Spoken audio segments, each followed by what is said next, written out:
As gotas de chuva, geladas e implacáveis, escorriam pelo meu rosto, misturando-se às lágrimas que eu já não conseguia conter. Cada pingo parecia um pequeno martelo de gelo batendo contra a minha pele, um eco da dor que pulsava dentro do meu peito. A chave na minha mão, molhada e fria, era um peso morto, um símbolo inútil do que eu havia perdido. A porta da frente, aquela que eu pintei de um azul esperançoso há 2 anos, estava agora trancada para mim, uma barreira de madeira e indiferença. Do outro lado, eu podia ouvir o som abafado da televisão e o riso ocasional de Ricardo, um som que antes era música para os meus ouvidos e que agora soava como cacos de vidro a rasgar a minha alma. Ele estava lá dentro, na nossa casa, com ela. E eu estava aqui fora, na tempestade, com nada além de uma mala encharcada e o eco das suas últimas palavras. Acabou, Helena. Vá embora. O vento cortante chicoteava os meus cabelos molhados contra o meu rosto, e um calafrio percorreu a minha espinha. Mas não era apenas pelo frio. Era o calafrio do desamparo absoluto, a sensação vertiginosa de estar à beira de um precipício sem fundo. Onde eu iria? Minha família morava a centenas de quilômetros de distância, e o meu orgulho, ferido e sangrando, não me permitia ligar para eles e admitir o meu fracasso colossal. Minhas amigas, como explicar que o homem que eu defendi com unhas e dentes, o homem pelo qual me afastei de tantos conselhos, tinha me descartado como um objeto quebrado? A vergonha era uma mordaça. Com os dedos a tremer, tanto pelo frio quanto pelo choque, peguei no terremóvel. A tela estava molhada, dificultando o toque. Percorri a lista de contatos, os nomes a desfocarem-se através das minhas lágrimas. Cada nome era um beco sem saída, uma porta que eu não me sentia com coragem para bater. E então, parei num nome que eu não discava há quase 1 ano: Tomás. O nome dele trouxe uma onda de calor e culpa. Tomás, o meu melhor amigo desde a infância, a minha âncora, a minha constante. Aquele que me avisou sobre Ricardo com uma gentileza que só tornava sua preocupação mais penetrante. Helena, ele dizera com aqueles seus olhos sérios e castanhos a fixarem-se nos meus, eu só não quero ver-te magoada. Esse tipo, ele brilha demais, mas tenho medo que seja o brilho de algo a queimar rápido demais. Eu ignorei-o. Pior, eu afastei-o, acusando-o de ciúmes, de não querer a minha felicidade. A nossa última conversa tinha sido tensa, cheia de palavras não ditas e de uma distância que nunca antes existira entre nós. E agora, no meu ponto mais baixo, era o nome dele que o meu coração desesperado procurava. Hesitei. Ligar para ele seria admitir que ele estava certo, seria engolir cada palavra arrogante que eu lhe disse, seria mostrar-lhe a minha ruína em primeira mão. Mas a alternativa era dormir na rua ou num abrigo qualquer, e a ideia era aterradora. Com um suspiro trêmulo que se transformou num soluço, carreguei no nome dele. O telefone tocou 1, 2, 3 vezes. Cada toque era uma tortura, um convite para que eu desligasse e desaparecesse. Talvez ele não atendesse, talvez ele visse o meu nome e ignorasse, e eu não poderia culpá-lo. Quando eu estava prestes a desistir, a chamada foi atendida. Helena? A voz dele, profunda e calma, soou através do alto-falante, um pouco distorcida pelo som da chuva. Havia surpresa na sua voz, mas não hostilidade. A minha própria voz falhou. Tentei falar, mas apenas um som estrangulado saiu. Helena, estás bem? O que se passa? Onde estás? A preocupação imediata na sua voz quebrou a última barreira da minha compostura. Tomás, comecei, a voz embargada pelas lágrimas. Eu não... As palavras não saíam. Eu estava afogando em humilhação e desespero. O som da chuva contra o meu casaco e o vento a assobiar pareciam amplificar o meu isolamento. Estás na rua, está chovendo torrencialmente. Ele parecia ter se levantado, a sua voz agora mais próxima, mais nítida. Onde estás? Diz-me a tua morada, estou a ir. Não havia hesitação, não havia um eu avisei-te, apenas ação. Dei-lhe a morada, a minha voz pouco mais que um sussurro. Ele apenas disse, não saias daí, chego em 10 minutos, e desligou. Aqueles 10 minutos pareceram uma eternidade. Sentei-me no degrau mais baixo da escada da varanda, a mala ao meu lado absorvendo a água que se formava. Abracei os meus joelhos, tremendo incontrolavelmente.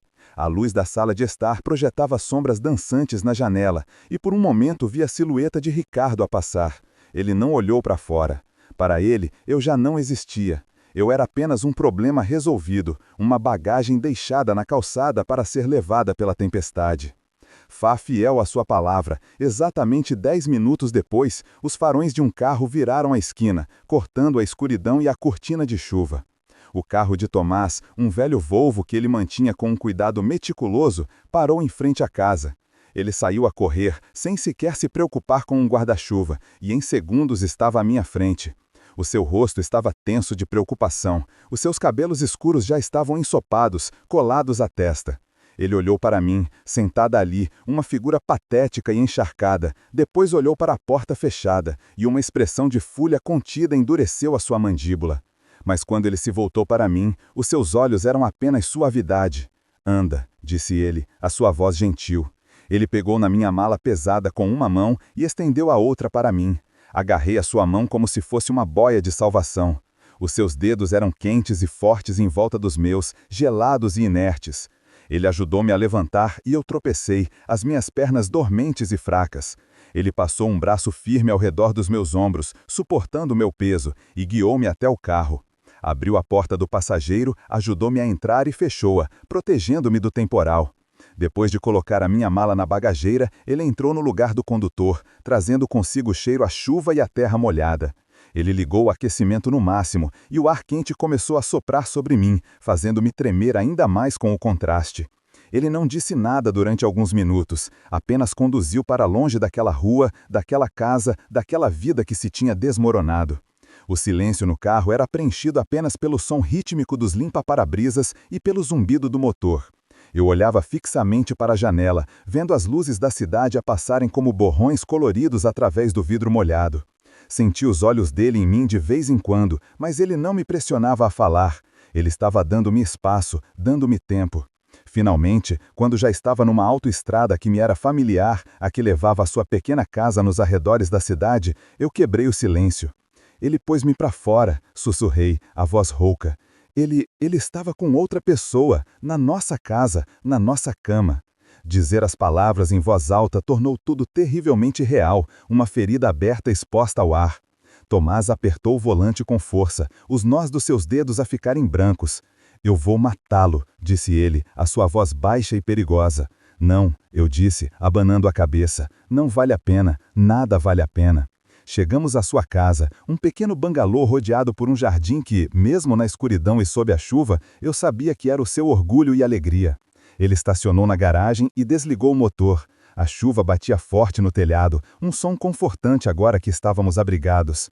"Fica aqui", disse ele, "vou buscar umas coisas." Ele saiu e voltou momentos depois com um grande guarda-chuva e ajudou-me a sair do carro e entrar em casa. O interior era exatamente como eu me lembrava, quente, acolhedor e com um cheiro sutil de madeira, livros e café. Era o cheiro de segurança, o cheiro de Tomás. "Vai tomar um banho quente", disse ele, apontando para o corredor. "Vou deixar umas roupas secas na porta para ti. São minhas, vão ficar grandes, mas são melhores do que essas roupas molhadas." Eu assenti, incapaz de formular uma frase. Caminhei como um autômata até a casa de banho. A água quente do chuveiro foi um bálsamo para o meu corpo gelado, mas não conseguia aquecer o frio que se havia instalado na minha alma. Enquanto a água escorria, as lágrimas voltaram, silenciosas desta vez, misturando-se com o vapor. Vesti a sua t-shirt de algodão macio e as suas calças de fato de treino, que tive de enrolar várias vezes na cintura. As roupas eram enormes, mas quentes, e traziam o seu cheiro confortante. Senti-me como uma criança perdida, envolta no casaco de um adulto. Quando saí, ele estava na cozinha, preparando 2 canecas de chá. Ele entregou uma, e o calor da cerâmica aqueceu as minhas mãos. Ele guiou-me até o sofá da sala, onde uma manta de lã estava dobrada. Ele sentou-se na poltrona em frente, dando-me espaço, mas mantendo-se perto. Bebi um gole do chá. Era de camomila, o meu preferido. Ele lembrava-se, claro que se lembrava. "Obrigada, Tomás", murmurei, olhando para o líquido âmbar na caneca. Eu não sabia para quem mais ligar. "Não tens de me agradecer, Helena, nunca", disse ele suavemente. "Eu só gostaria que tivesses ligado antes." Havia uma nota de mágoa na sua voz, não de acusação. A mágoa de ter sido afastado quando eu mais precisava de um amigo. A culpa atingiu-me com força. "Eu sei, desculpa. Eu fui uma idiota, fui cega e tratei-te pessimamente. Tinhas razão sobre tudo." Ele abanou a cabeça. Isso não importa agora, o que importa é que estás segura. Ficamos em silêncio por um longo momento, o único som era o da chuva diminuindo lá fora. Eu senti o peso esmagador da minha situação a assentar sobre mim. Não era apenas o fim de um relacionamento, era o fim de tudo o que eu tinha construído nos últimos 2 anos. O meu lar, a minha rotina, a minha segurança financeira, tudo estava ligado a Ricardo. Eu tinha deixado o meu antigo emprego para trabalhar na empresa dele. A minha conta bancária conjunta estava provavelmente a ser esvaziada naquele preciso momento. Eu não tinha nada, absolutamente nada. Um novo tipo de pânico, frio e agudo, começou a subir pela minha garganta. O que eu ia fazer amanhã e no dia seguinte? A realidade era uma parede de tijolos a aproximar-se rapidamente. Eu não tenho nada, disse eu, a voz a tremer novamente. Olhei para ele, os meus olhos a encherem-se de lágrimas pela 3ª vez naquela noite. Senti-me patética, um poço de... As lágrimas que eu segurara com tanta força finalmente cederam, escorrendo silenciosas pelo meu rosto. Não eram lágrimas de desespero como as de antes, mas de um alívio tão profundo que doía. Acenei com a cabeça, incapaz de formar palavras que pudessem carregar o peso da minha gratidão.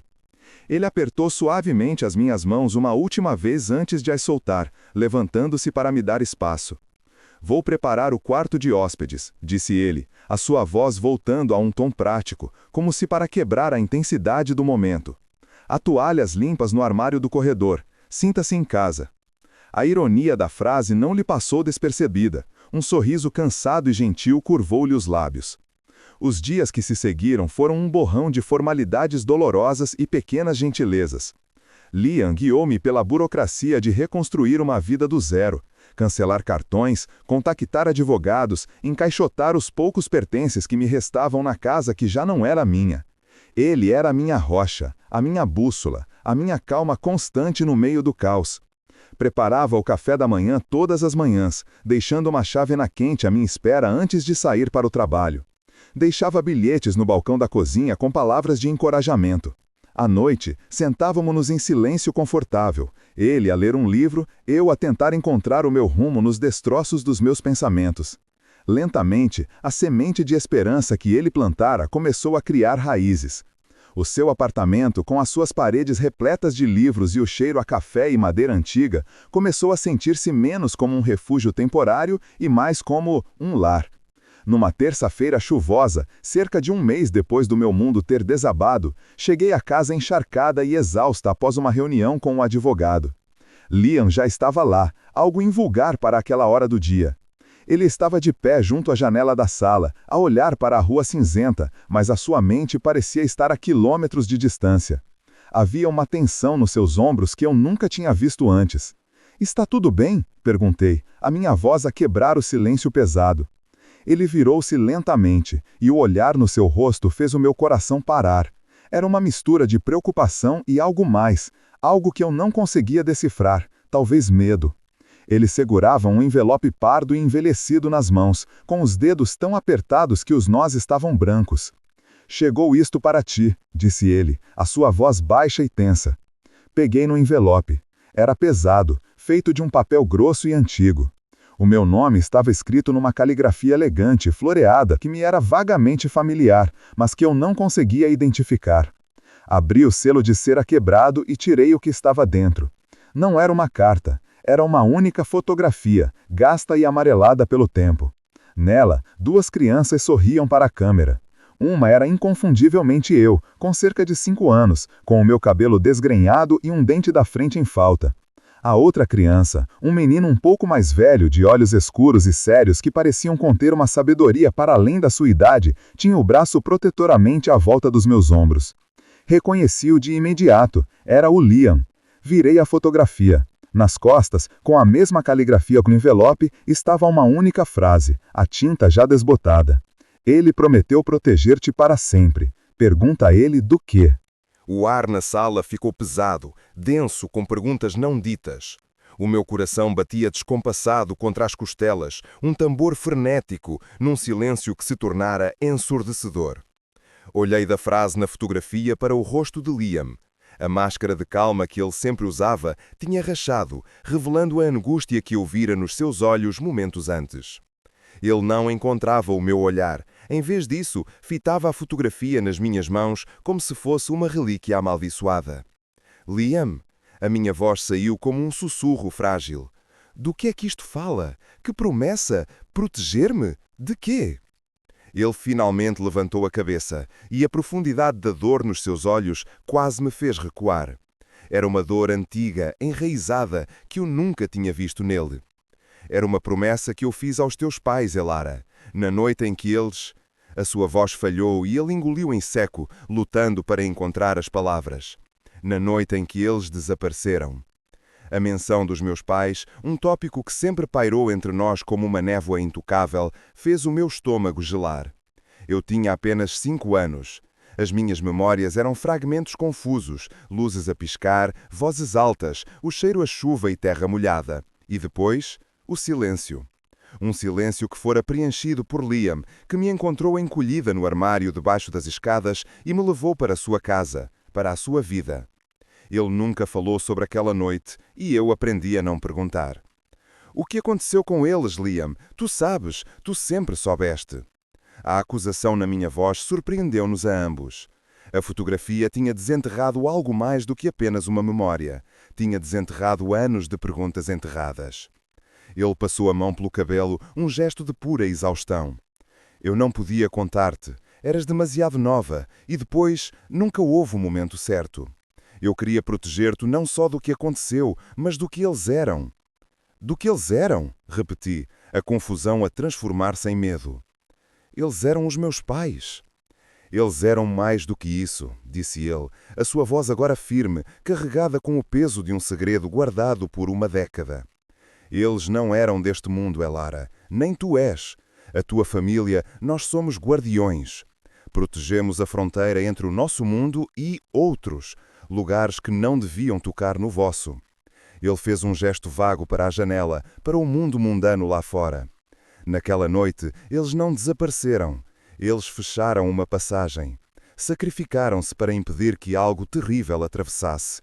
E a minha promessa foi proteger a chave que eles deixaram para trás. A minha mente girava, tentando processar o impossível. Guardiões? Outros mundos? Era o enredo de um livro de fantasia, não a minha vida. A chave? Consegui gaguejar.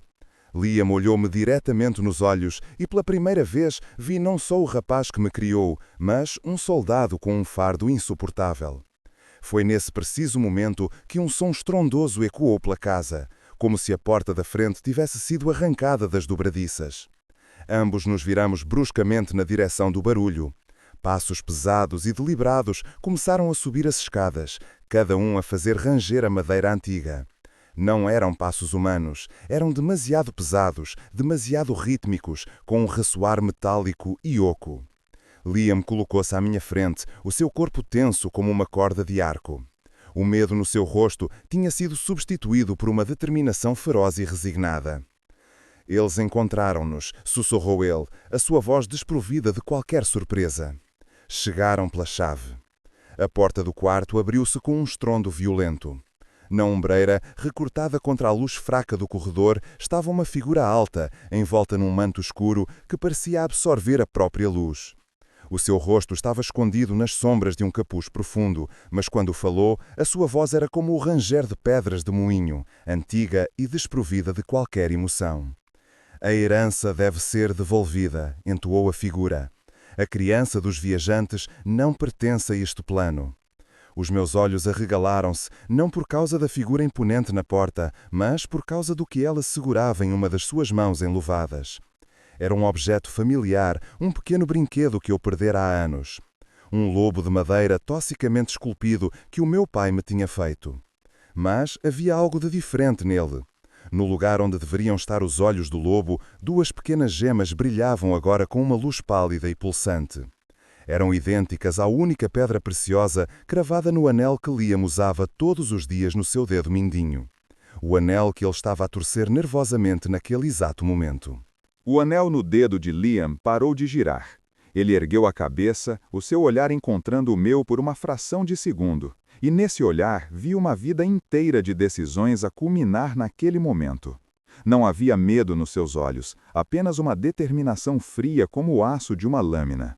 Ele levantou-se lentamente, posicionando-se entre mim e a figura encapuzada, um escudo humano contra uma ameaça de outro mundo. A herança não é um objeto para ser devolvido, disse Liam, a sua voz ressoando com uma autoridade que eu nunca lhe ouvira antes. Ela é uma pessoa, e o seu lugar é aqui. A figura inclinou a cabeça, um gesto que poderia ter sido de curiosidade ou de desprezo. A sua linhagem determina o seu lugar. A chave foi usada, o contrato foi selado há gerações. O sangue dos viajantes não pode ser diluído neste mundo estagnado. É uma anomalia. Então quebre o contrato, retorquiu Liam, dando um passo em frente. O seu corpo tenso era como uma corda de arco esticada ao máximo. A figura soltou um som que poderia ser uma risada seca e sem humor. Contratos feitos com o nosso gênero não são quebrados, rapaz, são pagos. Com um movimento fluido, a figura levantou a mão livre. O ar no quarto tornou-se subitamente pesado, denso, como se estivéssemos no fundo do oceano. Uma pressão invisível esmagou-me contra a cama, roubando-me o fôlego. Vi Liam vacilar, o seu rosto a contorcer-se de esforço enquanto lutava para se manter de pé. A criança, repetiu a voz de pedra de moinho, ou o guardião que falhou na sua promessa. A pressão aumentou, pontos negros dançaram na minha visão. Foi então que Liam fez algo inesperado. Em vez de continuar a lutar, ele relaxou. Num movimento rápido e preciso, ele arrancou o anel do seu dedo mindinho.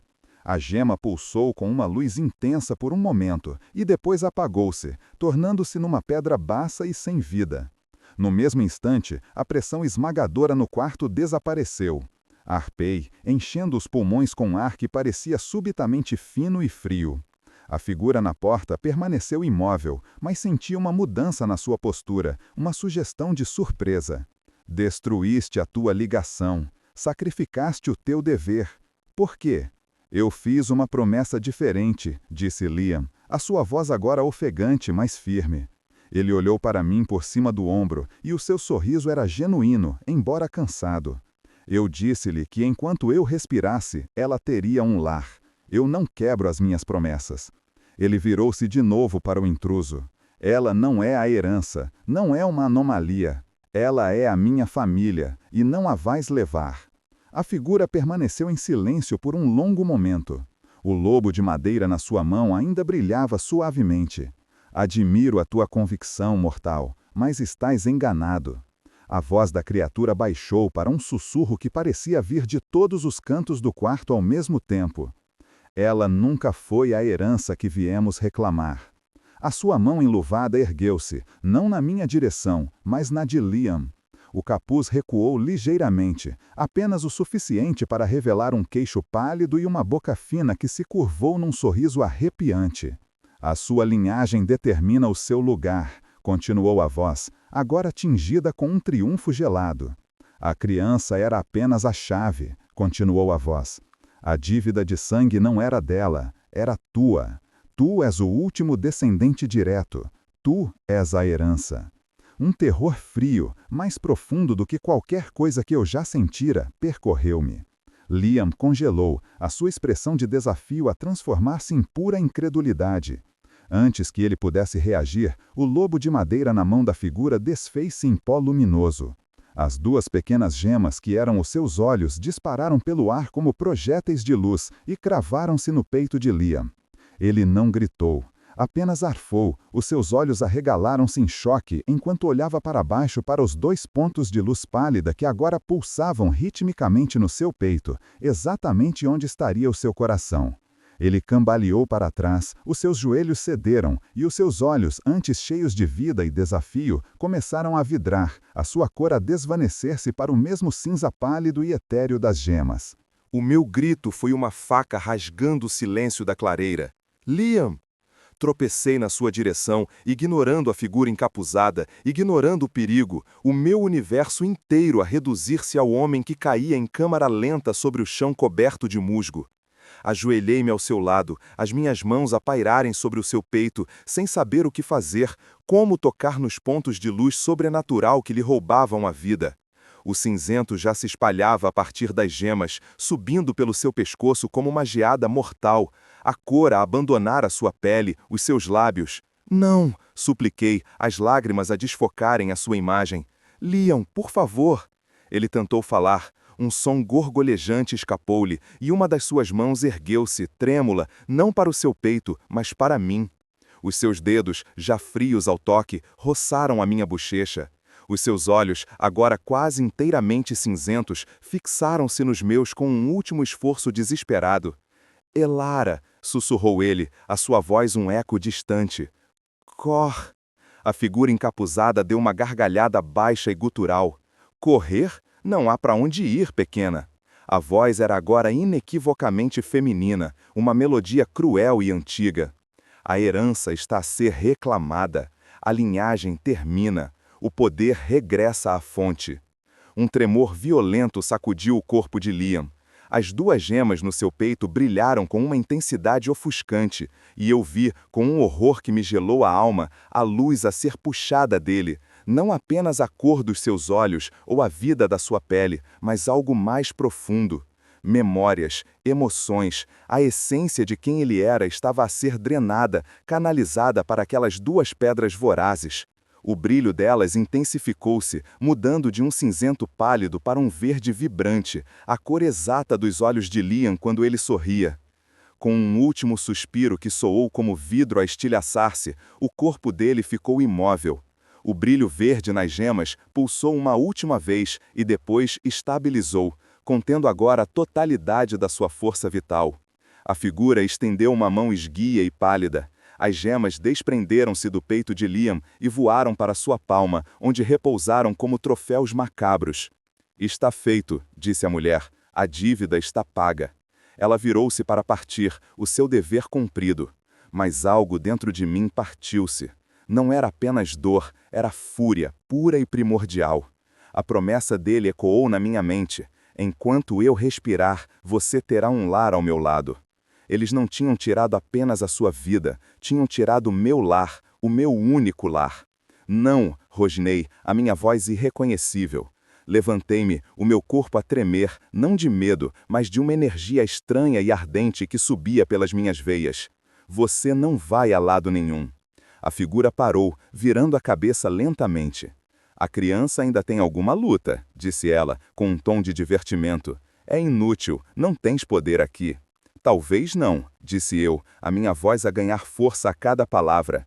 Mas eu também tenho uma dívida, uma que lhe devo a ele. Concentrei-me em todo o meu desespero, em toda a minha gratidão, em todo o amor que sentia por aquele homem que me salvara, e empurrei essa emoção para fora de mim como uma onda. O ar à minha volta crepitou.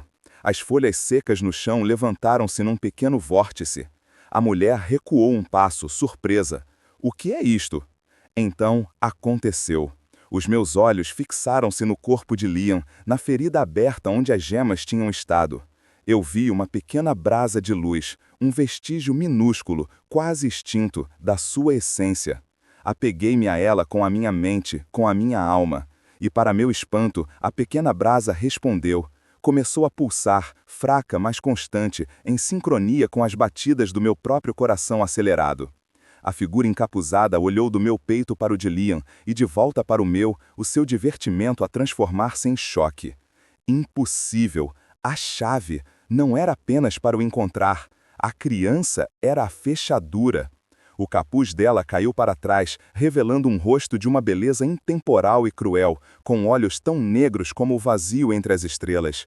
Mas eu mal a vi.